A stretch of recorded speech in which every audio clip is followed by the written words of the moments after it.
అయితే ఇప్పుడు అంటే ఓవరాల్ గా ఏంటి అసలు ఈ లేఅవుట్ కు సంబంధించి ఏముంది, అసలు ఏం జరుగుతుందని ఒకసారి తెలుసుకునే ప్రయత్నం చేద్దాం. ఎస్, నేను general secretary. First of all BRK న్యూస్కి థ్యాంక్స్ అండి.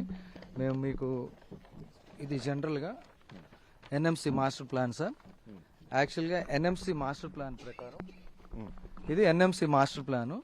ఎన్ఎంసి మాస్టర్ ప్లాన్ ప్రకారం ఈ 100 ఫీట్ రోడ్ అనేది 52, 54, 82 సర్వే నెంబర్స్ నుండి 100 ఫీట్ రోడ్ ఉంది సార్. ఓకే.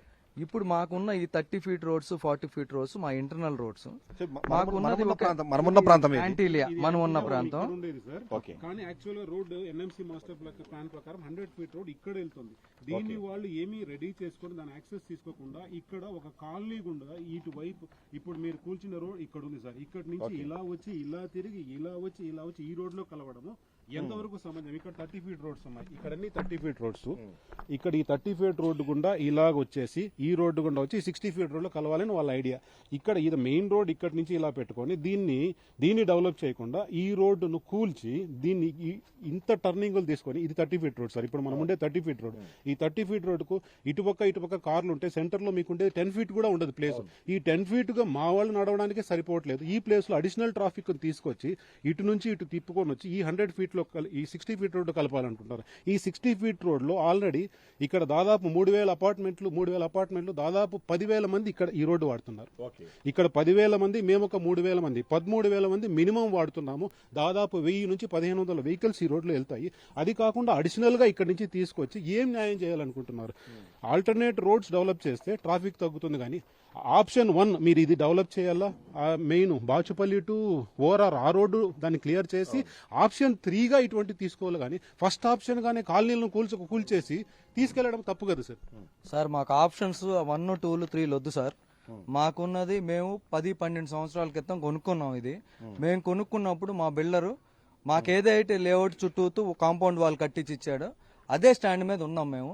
మా దాంట్లో ఎటువంటి ఎఫ్టీఎల్ గానీ చెరువులు కబ్జా చేయటం కానీ అసైన్డ్ ల్యాండ్లు కానీ ఒక అడుక్కోలేదు. అట్లాంటిది ఏమన్నా ఉంటే వాళ్ళు తీసుకోవచ్చు. మేము లాకి ఒబీడియన్స్, మేము లాకి అగెనిస్ట్ వెళ్ళట్లేదు. కానీ మాకున్న ఇక్కడ టెక్నికల్ ప్రాబ్లమ్స్, మా బాధలు కూడా యాజ్ ఏ వాళ్ళు సుపీరియర్స్ గాను లేదంటే సిస్టమ్ వాళ్ళ చేతిలో ఉంది కాబట్టి వాళ్ళు తెలుసుకోవాలి. ఫస్ట్ ఆఫ్ ఆల్ ఇక్కడ ఏం లేదు సార్, మా సార్ చెప్పిన 100 ఫీట్ రోడ్ ఏదైతే ఉందో ఇది క్లియర్ గా ఎన్ఎంసీ మాస్టర్ ప్లాన్ లో ఎటువంటి ఎవరికి ఇబ్బంది లేకుండా 100 ఫీట్ రోడ్ ఇక్కడ ఇచ్చారు. మా దాంట్లో ఒక 60 ఫీట్ రోడ్ ఉంది. అది కూడా మా ఎంట్రన్స్ నుండి ఇక్కడికి 600 మీటర్స్ లెంతే ఉంటది.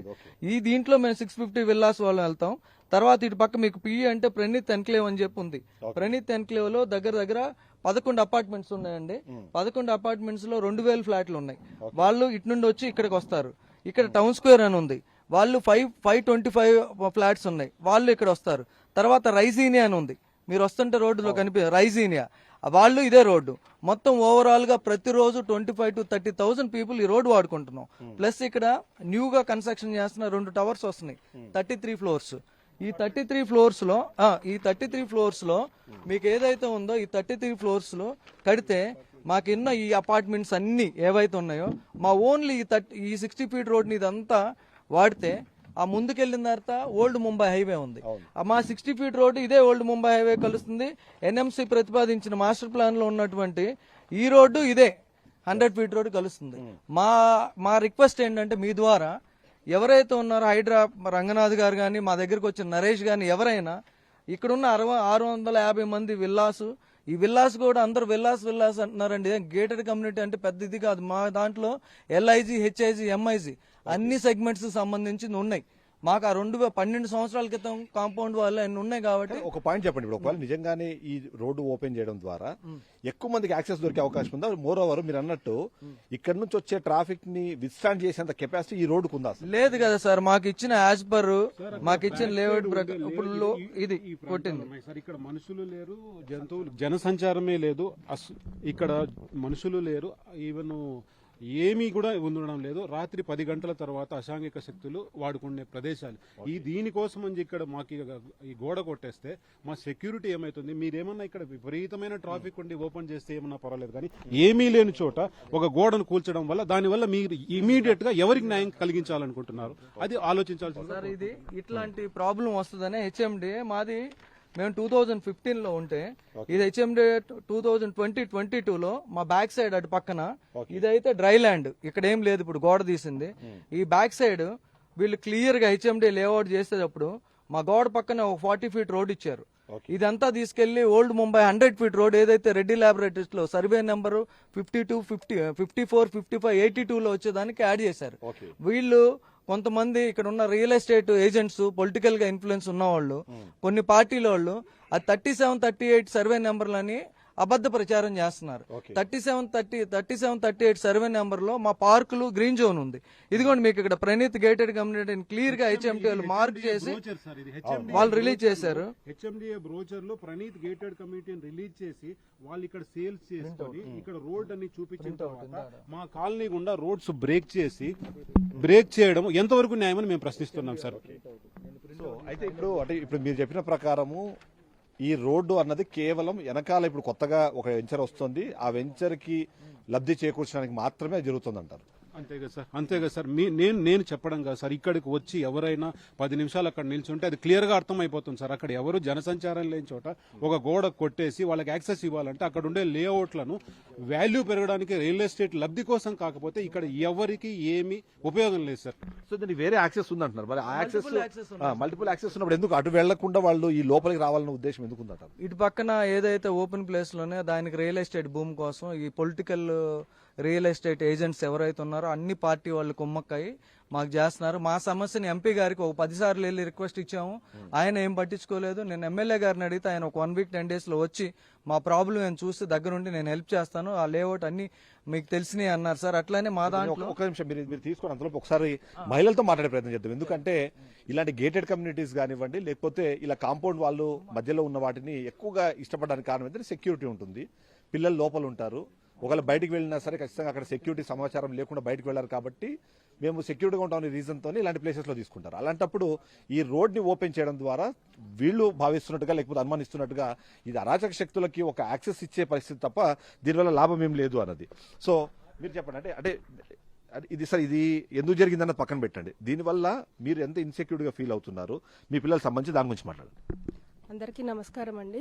మేము 9 సంవత్సరాల నుంచి బాచుపల్లి ఏపీఆర్ ప్రణవ్ యాంటిలియాలో ఉంటున్నామండి. మేము ఇక్కడికి వచ్చిన ఉద్దేశం ఏంటంటే మేము చిన్నప్పుడు పెరిగిన వాతావరణము మా పిల్లలకు కూడా కల్పించాలనే ఉద్దేశంతో మేము ఈ కాలనీలో విల్లాస్ తీసుకోవడం జరిగింది. ఇంత మేము లోన్లు పెట్టుకొని ఇంత మేము కష్టపడి ఈ విల్లాస్లోకి వచ్చి 9 సంవత్సరాల నుంచి ఇక్కడ ఉన్న అందరం ఒక కుటుంబం లాగా ప్రతి పండగ కానీ ప్రతి ఏదిన్నా కూడా కలిసిమెలిసి చేసుకుంటాం. మా పిల్లలు సైకిళ్ళు కానీ ఫ్రీగా తొక్కుతా, మేము లేడీస్ కానీ ఫ్రీగా తిరుగుతూ ఒక సెక్యూర్ జోన్లో ఉన్నాం. ఒక అసోసియేషన్ ఫామ్ చేసుకొని మా రోడ్లు కానీ మా ప్లంబింగ్ కానీ ఎలక్ట్రిసిటీ కానీ అన్నీ మేమే మెయింటైన్ చేసుకుంటూ, మేము ఇంకా పన్నులు కడుతూ అయినా కూడా మేమే మెయింటైన్ చేసుకుంటూ ఇన్ని సంవత్సరాల నుంచి ఇక్కడ మేము జీవితాన్ని గడుపుతున్నాం. ఇప్పుడు మా పిల్లలకు కూడా మేము ఇక్కడే అన్ని క్రికెట్ కానీ బాస్కెట్ బాల్ కానీ అమ్యూనిటీస్ క్లబ్ హౌస్ కానీ స్విమ్మింగ్ పూల్ అన్ని కూడా మాకు పిల్లలకి బయటికి వెళ్ళినా ఏ ఇబ్బంది ఉండదు. ఒక సెక్యూరిటీతో ఉన్నాం. వాళ్ళు ఒక్కరు వెళ్ళినా కూడా మళ్ళీ పిల్లలు వాళ్ళకంతగా వాళ్ళు తిరిగి వస్తారని. ఇప్పుడు మాకు ఆ పరిస్థితి లేదండి. మాకు ఎక్కడికి పిల్లలు వెళ్ళినా కూడా ఈ గోడ కూల్చినప్పటి నుంచి చాలా భయంగా ఉంది. పిల్లల్ని బయటికి పంపించాలంటే వాళ్ళతో పాటు వెనక వెళ్లాల్సి వస్తుంది. మాకు ఈ వర్షాలు పడితే అక్కడి నుంచి ఇప్పుడు ఏ పాములు వస్తాయో, ఏ నీళ్లు వచ్చి ఇళ్లలోకి నీళ్ళు వచ్చేస్తాయో తెలియదు పరిస్థితి. నైట్ టైం ఎవరు వస్తారో ఎవరు జ్వరపడతారో తెలియదు. ఆడవాళ్ళము లేడీస్ ఒక్కరు ఉంటాం, జెంట్స్ వర్క్ మీద బయటకు వెళ్తారు, నైట్ షిఫ్ట్లు ఉంటాయి. వాళ్ళందరికీ ఎక్కడి నుంచి సెక్యూరిటీ? దీనికి మాకు అధికారులు దయచేసి మాకు ఒకసారి విజిట్కి వచ్చి మమ్మల్ని చూడండి, మా కాలనీ చూడండి, మా పరిస్థితి చూడండి, మా బాధను అర్థం చేసుకోండి. ఇన్ని సంవత్సరాల నుంచి మేము కలిసికట్టుగా ఇక్కడ ఉంటున్నాము. చూడండి ఒకసారి ఇక్కడికి వచ్చి నిజంగా మీకు న్యాయం అనిపిస్తుందా? అక్కడ ఉన్న బంజరు భూములు మరి ఎవరి స్వలాభం కోసం ఇలా చేస్తున్నారేమో కానీ 600 విల్లా ప్రజల్ని మీరు ఇలా ఇబ్బంది పెట్టడం అనేది సమంజసం కాదండి. సో ఓవరాల్ గా చూస్తే సెక్యూర్డ్ దాని రీజన్ కోసం ఇక్కడ మేము తీసుకున్నాం. కానీ ఈ రోడ్డుని ఇప్పుడు చూస్తుంటే ఇక్కడ చాలా ఫ్రీగా సైకిల్ దొక్కిన పిల్లల భవిష్యత్ ఏంది, వాళ్ళకి సంబంధించిన సెక్యూరిటీ ఎంత మాత్రం ఉంటుంది, వాళ్ళ రక్షణ ఉంటుంది అన్నది ఒక ప్రశ్న వాళ్ళకి కనిపిస్తుంటే, మరొక ప్రశ్న ఏదైతే మహిళలు ఉన్నాం మేమందరం ఇక్కడ హ్యాపీగా బతికేస్తున్నాం, ఒక కమ్యూనిటీగా మేము ఫామ్ చేసుకున్నాము, ఇక్కడ యూజ్ చేసుకునే ప్రతి సర్వీసు మేము డబ్బులు ఖర్చు పెట్టి మరి ఆ సర్వీసెస్ని మేము తీసుకుంటున్నాం. అలాంటప్పుడు ఈ రోడ్డుని ఇంకొకరికి యాక్సెస్ ఇవ్వడానికి వాళ్ళకి అధికారం ఎక్కడుంది? నిజంగానే అధికారం ఉన్నా సరే దాన్ని కన్విన్స్ చేయాల్సిన అవసరం ఉంటుంది, వీళ్ళకి చెప్పాల్సిన అవసరం ఉంటుంది అనేది మాట్లాడుతున్నారు. ఒకసారి ఒక అమ్మ ఇక్కడ ఉన్నారు, చెప్పండి మీరేమి. అందరికీ నమస్కారం అండి. మేము 10 సంవత్సరాలు బట్టి ఇక్కడే ఉంటున్నామండి. రిటైర్ అయిన తర్వాత డబ్బులు తీసుకొచ్చి ఇక్కడ సేఫ్టీగా ఉంటుంది, ప్రశాంతంగా ఉండొచ్చు. పిల్లా పాపలు అందరూ తిరుగుతూ ఉంటారు, ఆడుతూ ఉంటారు. మేము సెక్యూరిటీగా ఉంటాం, సెక్యూరిటీ బాగా ఉంటుందండి ఇక్కడ. అందువలన ఇక్కడ ప్రిఫర్ చేసి తీసుకొచ్చుకున్నామండి. ఇప్పుడు ఈ రోడ్డు పగలగొట్టడం వల్ల ఇటు నీళ్లు వస్తాయి, కుక్కలు అవి వస్తుంటాయి, మాకు ఇబ్బంది అవుతూ ఉంటుంది. రోడ్డు మీద వెహికల్స్ పోతూ ఉంటే పక్కన అటు ఇటు వెహికల్స్ ఉంటాయి, మధ్యలో ఉండే రోడ్డు చాలా తక్కువ. మాలాంటి పెద్దవాళ్ళని నడవాలంటే ధైర్యం అనేది ఉండదు, బయటకు వచ్చే అవకాశం లేదు. అందువలన మాకు న్యాయం చేయాలని అధికారులకు చెప్తున్నాం. సో ఖచ్చితంగా ఇక్కడ అంటే ప్రతి ఒక్కరు మాట్లాడుతుంది ఒకటి, ఎందుకంటే ప్రీమియం ధరలు చెల్లించి ఇక్కడ విల్లా కొనుక్కున్నా, లేకపోతే అంటే విల్లా అంటే కేవలం మన అన్నట్టుగా కోటీశ్వర్లు మాత్రం ఉండే ప్రాంతం కాదు, అన్ని తరగతుల వాళ్ళు ఇక్కడ ఉండేలాగా, అంటే లోయర్ మిడిల్ క్లాస్ నుంచి మిడిల్ క్లాస్ అందరూ ఇక్కడ ఉండేలాగా మేము ప్లాన్ చేసుకుని మొత్తం దీన్ని వర్కౌట్ చేశాము. కానీ ఈ రోజు పరిస్థితి చూస్తే మాత్రం దీన్ని ఓపెన్ చేయడం, అంటే ఏ కారణంతో అయితే ఈ ప్రాజెక్ట్లోకి వచ్చాము ఇప్పుడు ఆ కారణం మాకు కనిపించట్లేదు. ఎందుకంటే సెక్యూరిటీ అన్నది ఇక్కడ పూర్తిగా ఇప్పుడు వెళ్ళిపోయింది. అంతేకాకుండా ఈ సెక్యూరిటీ లేని సందర్భం కన్నా మెయిన్ ఇంపార్టెంట్ ఏంటంటే పిల్లలకు సంబంధించిన సంరక్షణ బాధ్యత ఎవరు తీసుకుంటారు? సైకిల్ తొక్కుతూ వెళ్తారు, నిజంగానే దీన్ని యాక్సెస్ చేసి లారీలు వస్తాయి, లేకపోతే వేరే వెహికల్స్ వచ్చినప్పుడు వాళ్ళకి ఎలా రక్షణ కల్పించే అవకాశం ఉంది అన్నది ఒక పాయింట్. మరొకటి ఏంటంటే హైడ్రా కూడా ఇక్కడ ఆలోచించాల్సింది, రోడ్డు ఒక దాన్ని ఏదైనా చేస్తున్నారంటే అక్కడ ట్రాఫిక్ అసెస్మెంట్ అనేది జరగాలి. ఆ ట్రాఫిక్ అసెస్మెంట్ జరగకుండా ఈ 30 ఫీట్ల రోడ్లో ఆల్రెడీ అటు ఇటుగా వెహికల్స్ ఉన్నప్పుడు కొత్తగా వెహికల్స్ ని ఒకవేళ మీరు అలో చేస్తే తద్వారా వచ్చే ప్రాబ్లమ్స్ ఎవరు అడ్రస్ చేస్తారని కూడా ఒక మాట వినిపిస్తుంది. చెప్పండి, అంటే ఇప్పుడు మీరు సెక్యూరిటీ అనుకున్నారు, ఆ సెక్యూరిటీ కాస్త ఇప్పుడు ఉంటుందో ఉండదో అన్న ఒక డౌట్ వచ్చేసింది. సో ఏంటి మీరు ఏం కోరుకుంటున్నారు గవర్నమెంట్ నుంచి? యాక్చువల్లీ మాకేంటంటే ఆడపిల్లలు ఉంటారండి ఇంట్లో. మేము మార్నింగ్ వర్క్ వెళ్ళిపోతాం, వైఫ్ హస్బెండ్ వర్క్ వెళ్ళిపోతే అమ్మాయిన పరిస్థితి ఏంటి? ఆల్రెడీ ఒకసారి గోడ ఉన్నప్పుడే దూకేసి వచ్చేసారు. సో ఇప్పుడు గోడ దూకున్నప్పుడే వచ్చేసే, గోడ తీసేసినప్పుడు పరిస్థితి ఏంటి?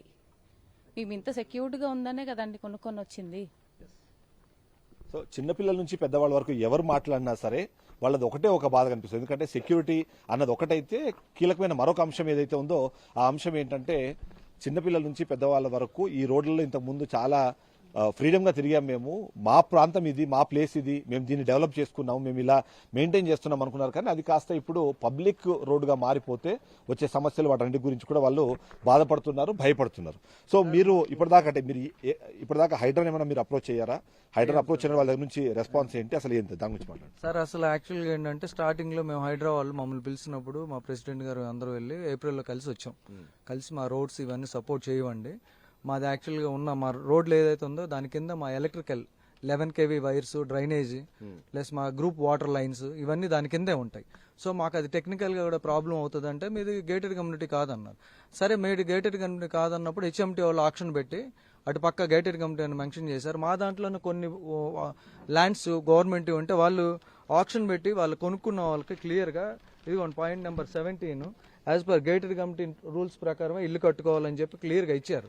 అంటే మీకు హెచ్ఎంటీకి ఎక్కడెక్కడ లబ్ధి కలుగుతుందో హెచ్ఎండికి అన్ని చోట్ల మాది గేటెడ్ కమ్యూనిటీ అని మెన్షన్ చేసుకుని వాళ్ళు ఫ్లాట్లు ఆక్షన్ వేసుకుని ఆయన అమ్ముకుంటున్నారు. మా హక్కుల దగ్గరికి వచ్చేసి మాకున్న ప్రాబ్లమ్స్, మా రోడ్డు ట్రాఫిక్ ఏంటి, ఇవన్నీ సమస్యలు ఉన్నప్పుడు మీరు ఎక్కువగా మాట్లాడుతున్నారు, మీరు టూ స్మార్ట్ గా ఉన్నారు, అది ఇది అని చెప్తున్నారు. మేము లాస్ట్ 10 సంవత్సరాల్లో లోకల్ బాడీస్ నుండి ఎటువంటి హెల్ప్ తీసుకోలేదు. మేము ఇయర్లీ 1 కోటి రూపాయలు ట్యాక్స్ పే చేస్తున్నాము. మాకు మా స్ట్రీట్ లైట్స్ పవర్ కూడా మేము గేటెడ్ కమ్యూనిటీ కిందే పే చేస్తున్నాము.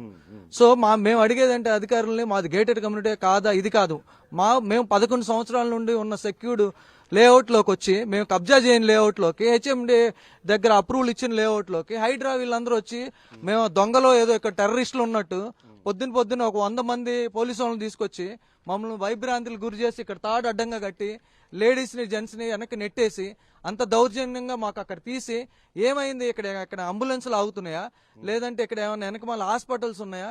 వాళ్ళు రియల్ ఎస్టేట్, ఆ పొలిటికల్ రియల్ ఎస్టేట్ ఏజెంట్లు ఎవరైతే ఉన్నారో వాళ్ళు చెప్పిన మాటలు నమ్ముతున్నారు. కానీ రియల్ గా మా సామాన్య మానవుడు, మీరు ఒక్కళ్ళే ఇప్పుడు బీఆర్కే న్యూస్ ఉంది కాబట్టి మేము అప్రూవ్ చేయం, మీరు వచ్చారు, మేము వేరే ప్రెస్ల దగ్గరికి వెళ్ళి మేము ఆఫీసులు మానుకుని ఇవన్నీ చేయాలంటే మాకెంత కష్టంగా ఉంటది. వాళ్ళకైతే అదే వర్క్. ఇప్పుడు ఎవరైతే రియల్ ఎస్టేట్ ఉన్నారో, ఈ రోడ్డు కావాలని తిరుగుతున్నారో వాళ్ళందరికీ అదే వాళ్ళ ఎంప్లాయ్మెంట్. మా జాబ్స్ వేరు. సో రంగనాథ్ గారితో మాట్లాడి మీరు ఇవన్నీ చెప్పినప్పుడు ఆయన రెస్పాన్స్ ఏంటి, ఆయన ఏమన్నారు అసలు? ఆయన రెస్పాన్స్ మమ్మల్ని కనీసం మనుషులుగా కూడా ట్రీట్ చేయట్లా. మీది ఓవర్ స్మార్ట్ ఉన్నారు, మీరు రోడ్డు ఇవ్వాలి, మీరేమన్నా అతీతులా? కరెక్టే, మేము రోడ్డు ఇవ్వాలంటే తీసుకోమనండి. మాది ఒక పక్క లేఅవుట్ 30 ఫీట్ల ఎత్తులో ఉంటుంది, ఓ పక్క లేఅవుట్ 15 ఫీట్ల ఎత్తులో ఉంది. 0 లెవెల్ రోడ్డు చేస్తే దానికి ఎట్లా అంటే ఇంకో కాలువ తీసి ఇప్పుడు ఆల్రెడీ మాకు ఈ పక్కన ఉన్న 11 అపార్ట్మెంట్స్, టౌన్ స్క్వేర్ ఇవన్నీ రైన్ వాటర్ మొత్తం మా కాలనీలోకి వస్తుంది. హెవీ రైన్స్ వచ్చినప్పుడు లాస్ట్ లో ఉన్న 3-4 లైన్లు మునిగిపోతున్నాయి. ఇప్పుడు ఇంకొక రోడ్డు తీస్తే అది మాకు ఇంకో కాలువ తీసినట్టే. అంటే యాంటీ ల్యాండ్ జల సమాజ్ చేద్దామని ఆయన ఏమన్నా పూనుకున్నాడా? మాకు అది క్లారిటీ ఇవ్వమనండి. మాకు టెక్నికల్ గా మా ప్రాబ్లమ్స్ అన్ని ఆన్సర్ చేసి మాకు కావాల్సినవి మా రెసిడెంట్స్ ఏవైతే ఉన్నాయో మా ప్రాబ్లమ్స్ అన్ని రిజాల్వ్ చేయమనండి. ఇప్పుడు మీరు అడిగారు, ఈ మాట అడిగారు. ఇప్పుడు మీరు హెచ్ఎండిఏ లేఅవుట్లు అమ్ముకోవడానికో లేకపోతే వాటిని చేసేటప్పుడు ఇది ఒక మార్కెటింగ్ స్ట్రాటజీగా మీకు పనికొస్తుంది. అటు ఇటు గేటెడ్ కమ్యూనిటీలు ఉన్నాయని చెప్పి మీరు ఆ అప్రైజల్ దాన్ని యూజ్ చేసుకున్నారు. మళ్ళీ ఇవాళ మీరు కాదు అని చెప్పడానికి ఏంటి అసలు ఏంటి, ఏ బేసిస్ మీకు చెప్తున్నాను అడిగారు మీరు అన్ని? లా తెలియకపోవడం కూడా అది కూడా క్రైమే, దాని మీద కూడా మిమ్మల్ని బట్టి లోపలేస్తాం అని చెప్తున్నాడు. చెప్పేసి ఆ మాట వాడాడు సార్. మాకు తెలియదు అంటే మీరు లా తెలియకపోవడం కూడా అది తప్పుదమే. మీరు అప్పుడు తెలిసి కొనుక్కోవాల్సింది, కావాలంటే ఇంకో కొద్దిగా డబ్బులు ఎక్కువగా పెట్టేసుకొని గేటెడ్ కమ్యూనిటీలో కొనుక్కోవాల్సింది. గేటెడ్ కమ్యూనిటీ కొనుక్కోవడం అది మీ తప్పు. ఇగ్నోరెన్స్ ఆల్సో మిస్టేక్ అనే మాట వాడారు ఆయన. అంటే మీరు బిల్డర్తో అడిగారా? ఇప్పుడు ఈ ఇష్యూ వచ్చిన తర్వాత బిల్డర్తో మాట్లాడితే బిల్డర్ ఏమని చెప్పే ప్రయత్నం చేశారు? ఇది గేటెడ్ కమ్యూనిటీ బిల్డర్తో మాట్లాడాము. ఆయన తన వంతు ప్రయత్నం చేస్తానని అష్యూరెన్స్ ఇచ్చారు, కానీ ఆయన కూడా ఇంతవరకు ఏం చేయలేదు.